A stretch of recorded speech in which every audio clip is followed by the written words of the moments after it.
মানে আমার সাহেব বলেই ফেলছে ছেলেকে, তোর মা আর আজকে রিটার্ন আসবে না। তো সে আবার একটু হুমকি দুমকি দিচ্ছে দেশে আসবে। আজকে ওনাদের আমি সাথে করে নিয়ে আসছি। আপনার আজকে যেহেতু প্রথম দিন, সেহেতু ভাবলাম একটু প্রথম দিনের মজাটাই হয়তো আলাদা, সেজন্য ওনাদেরকে সাথে নিয়ে আসছি আর কি। ওনারা আমার সঙ্গী। হ্যাঁ, সেটা আমি ভাষায় প্রকাশ করে আপনাকে বলতে পারবো না। সেটা যে কত নির্দয় ছিল, মানে আগারগা আসছি, পরে তালতলা থেকে রওনা দিয়ে আসছি। আগারগা আসার সাথে সাথে 5ই আগস্ট আপনার দেখলাম সেনাবাহিনী ছেড়ে দিল আমাদেরকে।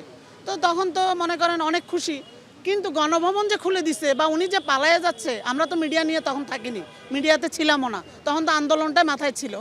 তখন দেখছি যে আপনার কিভাবে ওনারা আমাদেরকে ঢুকার জন্য করে দিল। এখানেও আসছিলাম, এখানেও আমি সেদিন রাত হয়ে গেছে। আমি তো ভাবছি আমার সাহেব আমার ছেলে ওরা মনে করছে যে আমি, মানে আমার সাহেব বলেই ফেলছে ছেলেকে, তোর মা আর আজকে রিটার্ন আসবে না। কিন্তু আল্লাহর কি রহমত, রাস্তা থেকে আমি ঠিকই আবার সে রাত 11টার সময় বাসায় গেছি। আমি এখানে এসে ভিতরে ঢুকে রাস্তা হারাই ফেলছি, রাস্তা খুঁজে পাচ্ছিলাম না। যারা পালিয়ে গিয়েছে তারা তো চলেই গেছে।